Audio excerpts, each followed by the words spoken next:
Yes, when your salary is paid from the UN, it is exempted from the income tax. Other allowances and benefits you can be able to get, like child allowance, spouse allowance, secondary dependence allowance, language allowance, and danger pay is also applicable in this category. Irrespective of whichever course you have done, you will still find a section or a department that will still fit you because they have all the different departments. Number two, highlight your achievement. When it comes to describing your past experience, focus on what you have accomplished and achieved as opposed to what you do on a daily basis. Welcome to today's session where we will be looking at how do you get a job with the UN. We will be looking at the UN career portal, what you need to know, where you need to get started, and lots to cover. So let me get straight here. I am presenting the UN website, the UN career website. If you go to careers.un.org, this is where you will land. And once you're there, you can see everything they have to do about their careers, telling you work with the United Nations, discover more about the United Nations and how you can be able to join. They have a video showing how the workforce is like, people sharing their experiences working there. And they also have some important links down here. And I'll just go through some of them. You can see the Young Professionals Program, the UN Workforce Data, Competitive Examination for Language, and all this. So we will start right on top here. And I want you to take a look at the most asked question when it comes to UN jobs is how much do they pay? And it is clearly indicated here on their website. But it will make more sense if you understand the different groups, because you can see as they talk here about the pay and benefits, the United Nations offers you an attractive remuneration package with competitive pay and benefits. Now, the level of pay for staffs in the professional and higher categories that are recruited internationally is set by reference to the highest paying national civil service. So staff members in categories that are locally recruited are compensated in accordance to the best prevailing conditions of service among other employers in the locality. So there's a difference between which kind of position you will get, and we will come back. We'll see how much is the pay for professional and higher category. We'll see how much does the general and related category get paid. But the first thing would be, what are these categories? Where do you fall? And for you to get that information, you'll just go up here and see career options. And you can see the categories. The United Nations workforce is made up of different categories of staff. Within each category, there are different levels, which reflects increasing levels of responsibilities and requirements. The information in this section will help you decide for which category you see yourself being best fit in. This will be useful when you start searching and applying for a job. There are different categories, and these are the main categories. The first one is what we call the professional and higher category, and they will be indicated by letter B and D. Then we have the general service and related category, which will be indicated or be shown by the letter G, TC, there's S, PIA, LT. Don't worry about them. You don't need to cram all of them.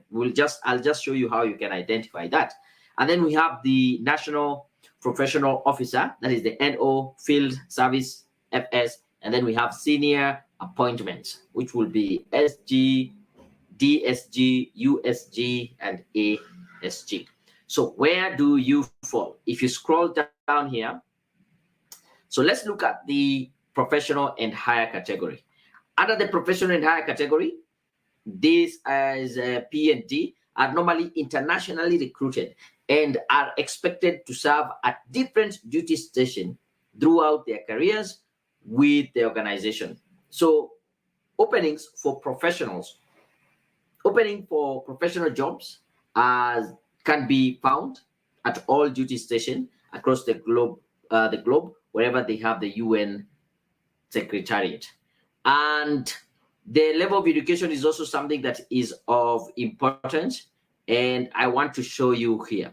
So the entry level for this section will be P2, will be minimum 2 years of working experience. No experience is required if applying for the Young Professionals Program. Yeah.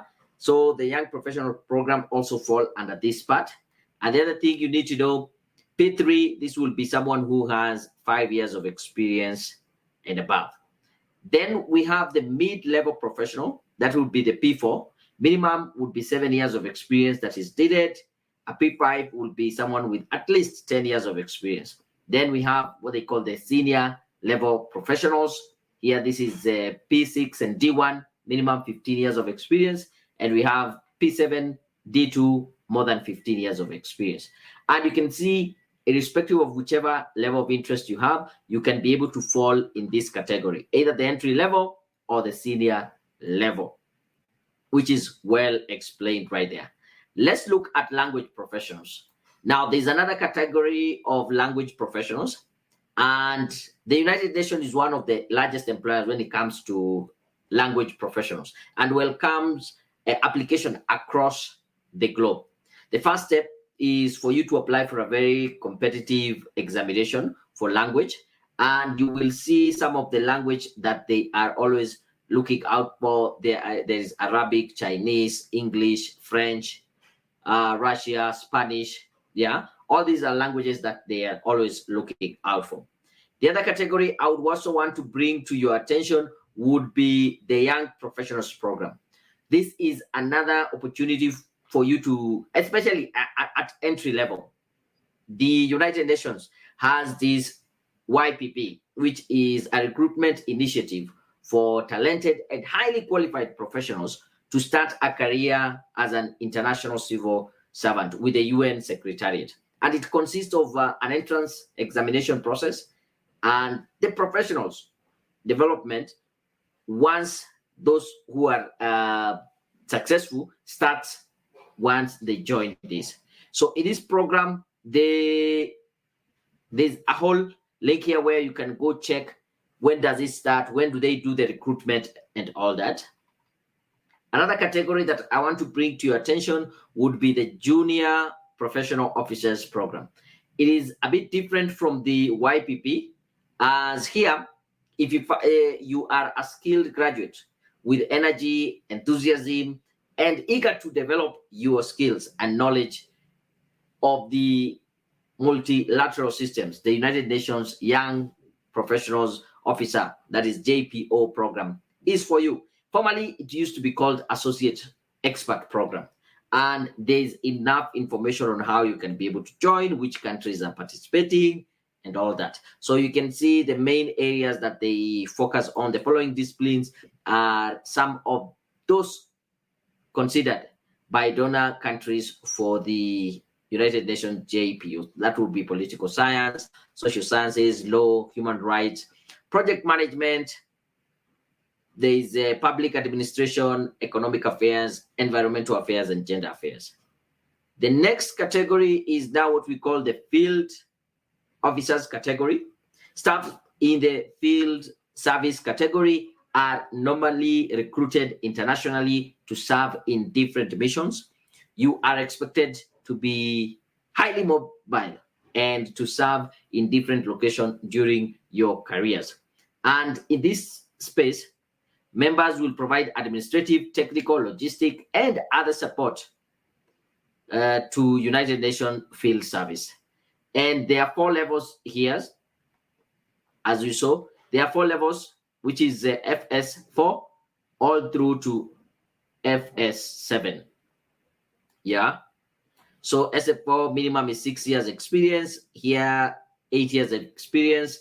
6 will be 10 years of experience, and FS7 is minimum of 12 years of experience. So here you need to have a lot of experience in your area.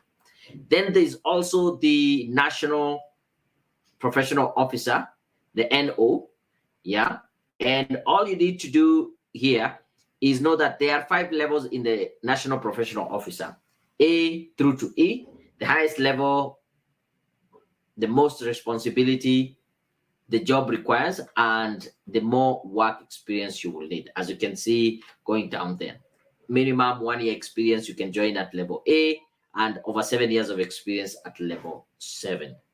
And I also want to look at the general service and related, because again, most people who are looking for job will fall under this. You can see there are jobs in all the 9 job networks, and we'll see what are the different job networks. There's economic, social and development, information and telecommunication, technology, international security and safety, legal, logistics, transport and supply chain, management and administration, political, peace and humanitarian, public information and conference management services. So that one of the things that I try to mention here, or try to encourage people, is that irrespective of whichever course you have done, you will still find a section or a department that will still fit you, because it's just like any other business. They have so many of all the different departments. So ask yourself, where do you fit in? The internship, because there's the internship and there's the volunteer program. And if you're just starting off, this will be a good place. If you don't have a job, volunteering program also will be a good place for you. And I would want you to take time to go visit the website and learn more. You can see an internship at the UN could be an ideal start if you are considering a career in the organization. And so they do advertise a lot of internships, and we will see how you can be able to see one. Who can apply for an internship? Anyone who is enrolled in their final year of an undergraduate university program, either a bachelor's program, someone who is enrolled in a graduate program, that would be master's, PhD, or a recent graduate with a university degree. So if you're in your final year, if you've just finished, you can still apply for the internship. Then the job will be advertised. You will see if it is full-time or part-time. And most people will ask, will they pay? Will I get paid as an intern? Here's the thing.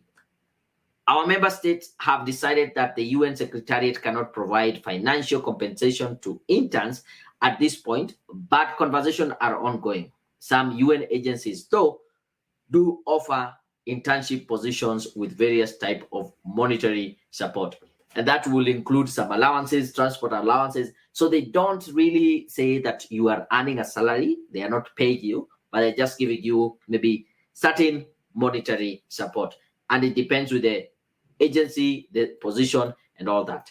So you can learn more about the internship. And you can see here, as an intern, you might go into the general service, consultancy position, professional and higher, and also field service. I think I had mentioned that. If not, then you can go for the volunteers program. And every year, up to about 10,000 people are actually qualified and get experience in the global citizen as global citizens and are deployed across 160 countries as volunteers. There is a whole website they have here. I will encourage you to go to it. It is just UN volunteers. I think unv.org, which will show you all the opportunities. Probably later on, we might come and check and see what are the available opportunities and all that. There are temporary jobs, and we also have senior appointment. This will be someone who has tons and tons of experience. So at least now we understand the different categories. You can ask yourself, do I fit in any of them? Probably. We will see. And you can see all the information right here on their website when you go to this tab to career options. I want to pause here and see, do we have any questions so far? Do we have any questions so far? Are you finding value out of this? And probably what would you want to know? Because the next bit, I want to talk about the package, this salaries and all that. And then we can go and do a real job search and see how do you see one, how do you apply? And then we can go back to the questions. Thank you very much. Agatha Mwende joining here in Nairobi, Kenya. Karibu sana. I really appreciate you. I can see there's someone all the way in Bangladesh. Welcome.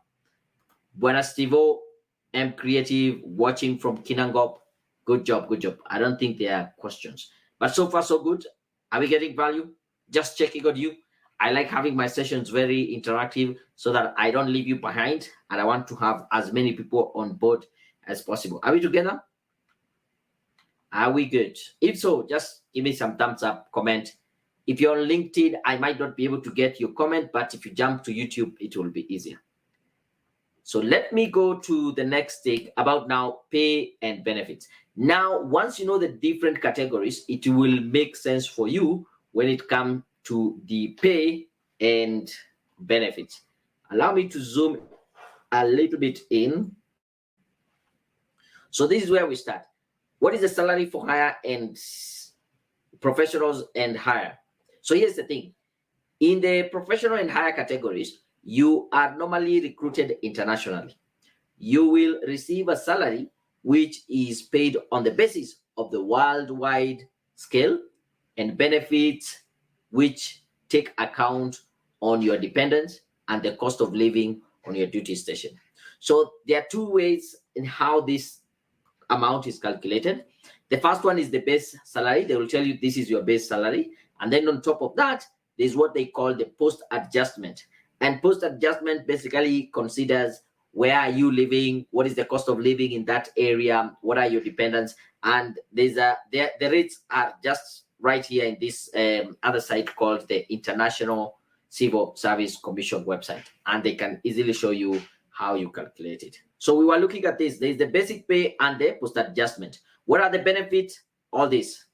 We have talked about rental subsidies, allowance, dependency allowance. If you have eligible dependent like spouse or children, they also go ahead and explain under certain conditions you might get education grant if you have eligible children in school. There's also travel and shipping expenses when you're moving from one duty station to another. They will also give you what they are calling the setting in to assist you when you are meeting some extraordinary initial cost. You know, when you're leaving or getting to a new place, there are certain costs that are one time, but yeah, extraordinary. In some duty station, you might also get hardship allowance linked to living and working conditions, is paid, and where they are restricted to bring family members, and non-family service allowance is also provided. Yeah, there are some places you might not be able to bring your family, so you will be compensated for that. Danger pay and rest and recuperation breaks.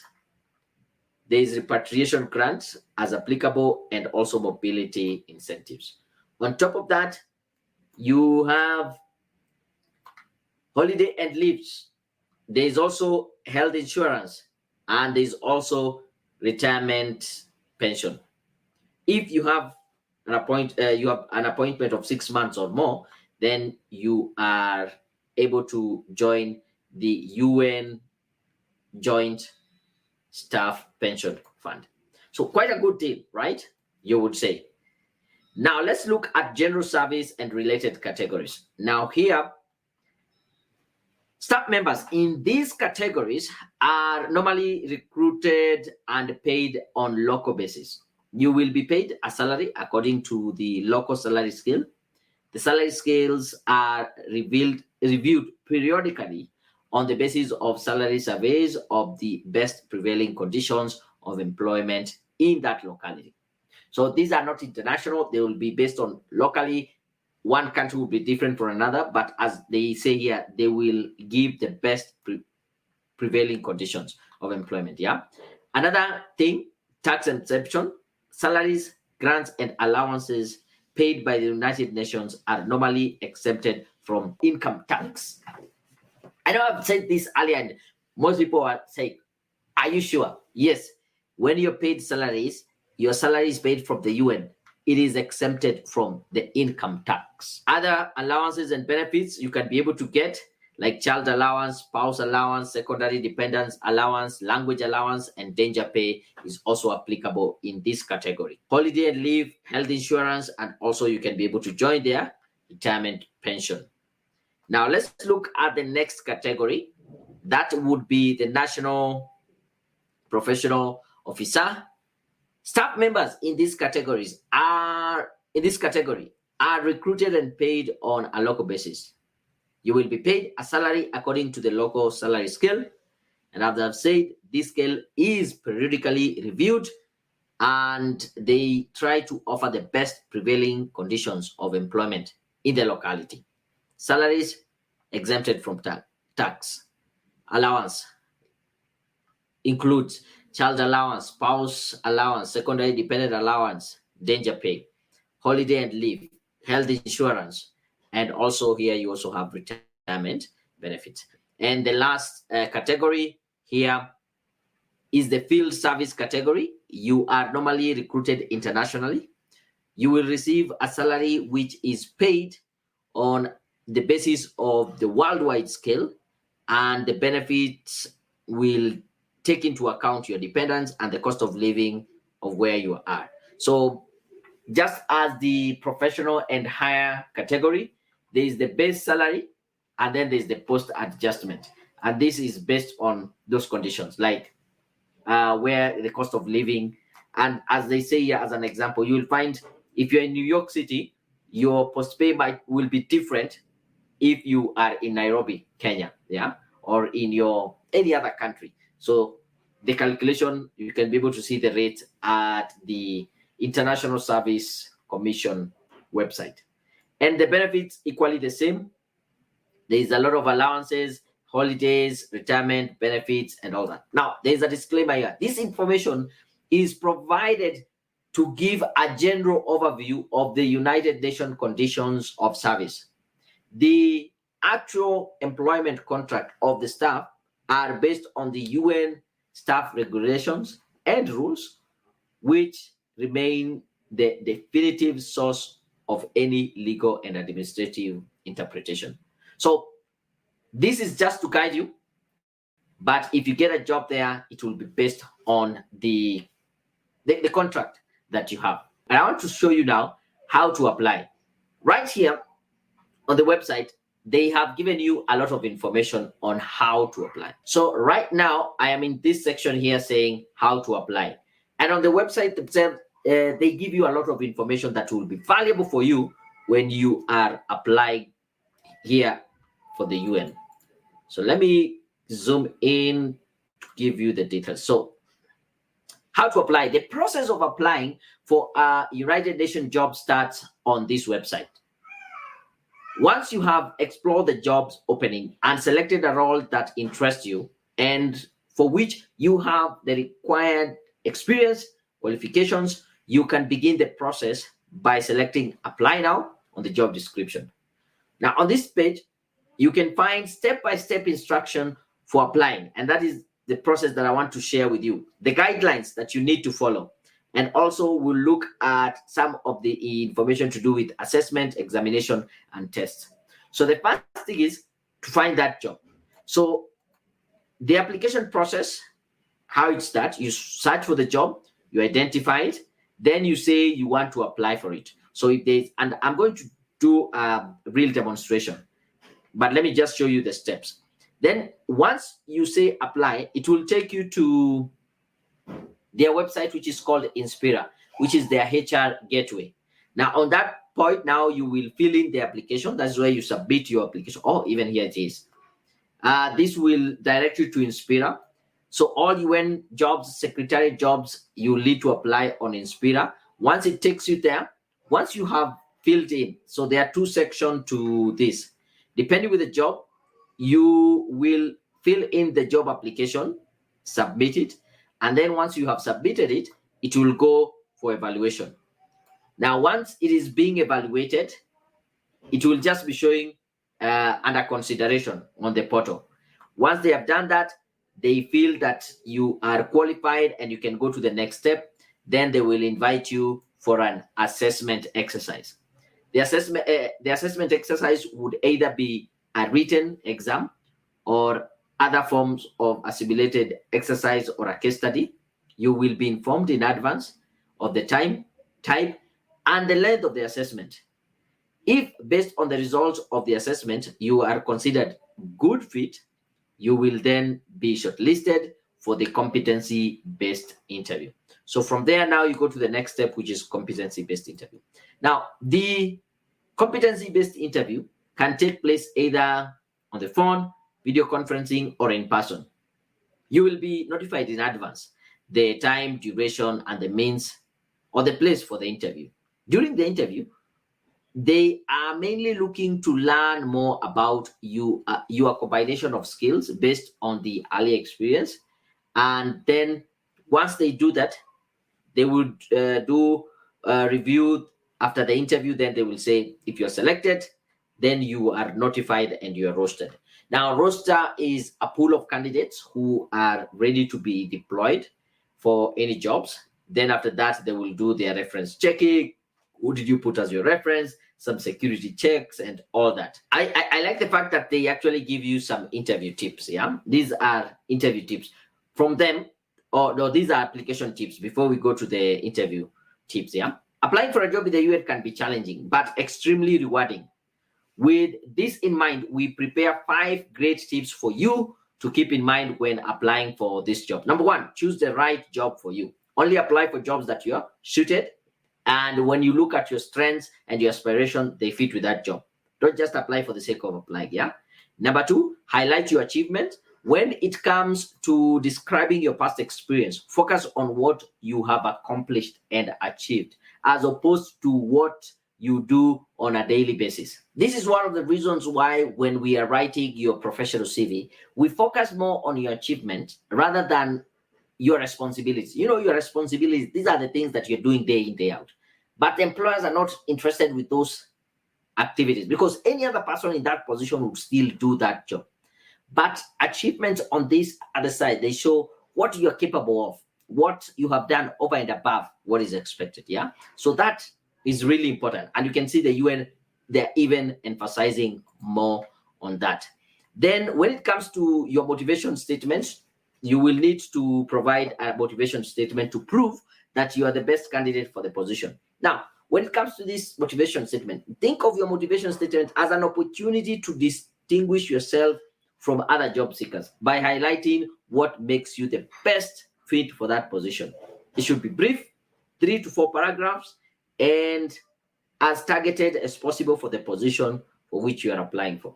That is one of the other areas that will help you when you are doing the application, yeah, to do the motivation letter or statement. Research, prepare, and train for the interview. If you're called for an interview, train for the competency-based interview techniques by preparing a wide range of brief, real-life stories about your accomplishment.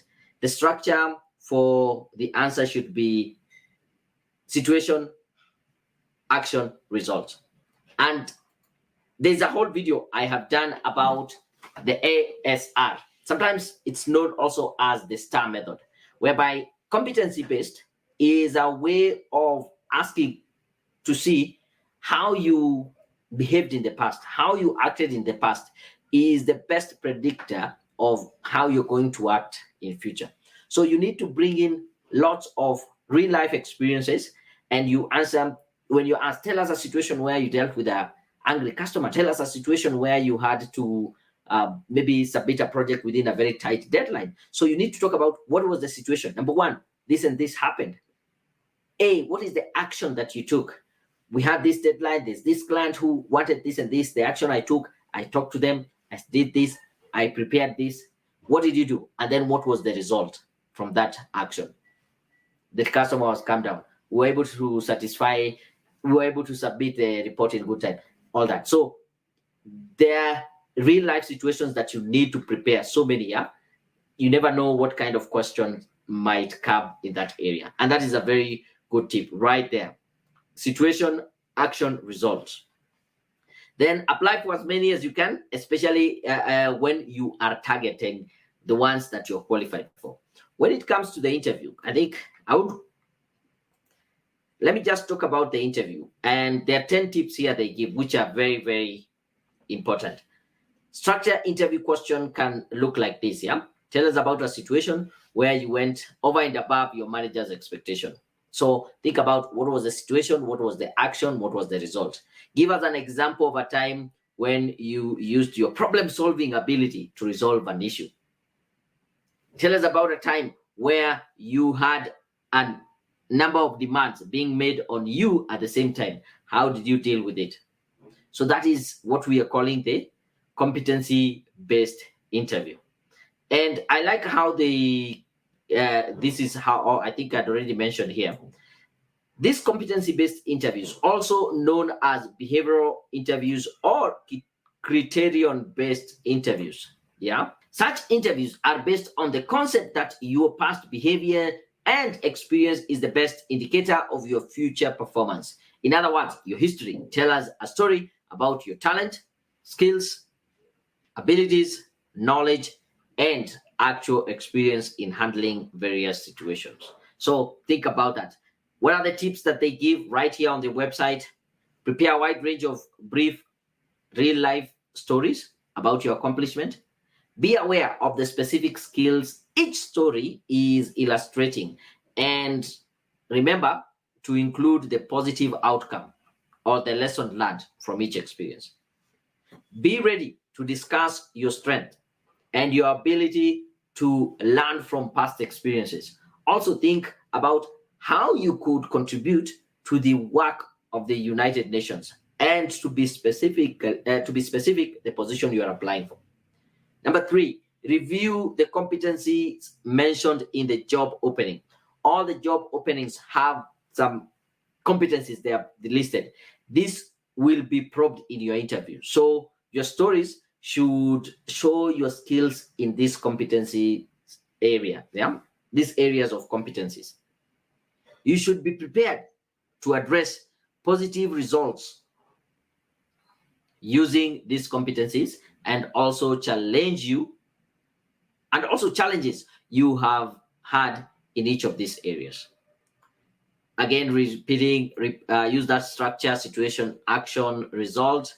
Share information you feel is appropriate and relevant. Listen to the question carefully. Keep to the point. Be as specific as possible. You'll be surprised how many people answer their own things in an interview outside what they're being asked. Yeah. Then do some research on competency-based or behavior-based interviews. There's a lot of information out there. Actually, on this website, or not this way, on my channel, Daniel Mutuku, if you check interview questions or competency-based interview question, tons and tons of resources. Yeah. Learn how much you can do about the department and office that you're applying to work in, and practice. And that is one of the reasons why we do offer mock interview sessions. Now, on the website itself, there are several ways you can be able to look for a job. You can come here and say apply now. And when you say apply now, you can search based on the network. You can see all these are the different networks. You can look at the job family. You can look at the category if you're very specific on the category. Personally, I like looking at the duty station. And here I would say, let's say Nairobi, because it's not based on a country. The locations are the individual places. I mean, Nairobi, Kenya, I can put it there and then say search, and it will bring for me all the available jobs right now here in Nairobi. There's an evaluation officer. And here the good thing, they can show you when it was posted. This one was posted today, and the deadline is May 11th. If I'm interested, I can go through and see. There's a monitor evaluation officer, again, posted today. Deadline is 8th. And you can see all this information. Let's look, for example, even before I go to the example, you can then also filter more. You can say, I'm more interested in information technology jobs. And the moment you click, only information technology jobs are showing up here.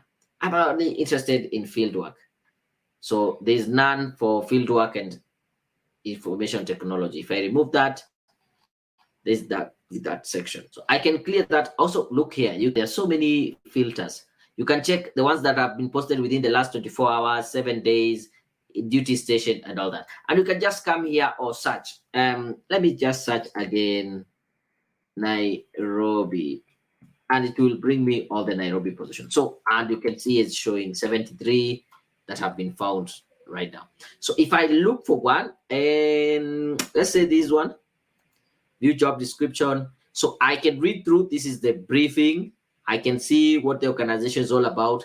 I can look at the responsibilities. What will I be doing? What are the competencies? Remember, when you'll be interviewed, they'll be looking at professionalism. Another competency is communication, and another competency here is planning and organizing. And you can read through to see what is it that they're looking for, and then look for as many real life stories that you can use to explain these competencies. Look at the education, what they are looking for, specified. So here is high school diploma. I don't know if you can see. Let me try and zoom in a little bit to make it as accessible as possible. Yeah. So these are the competencies. Education, here they are looking for high school diploma, but also there's the job specification. They want someone with some training in administrative services, finance, human resource, business management, personnel management. Information is desirable. So you can also look at the experience. What are they looking for? The languages. Most of the languages here will be English and French, but in this case, they just want someone who is fluent in one of the languages. Yeah. There's the assessment, the special note.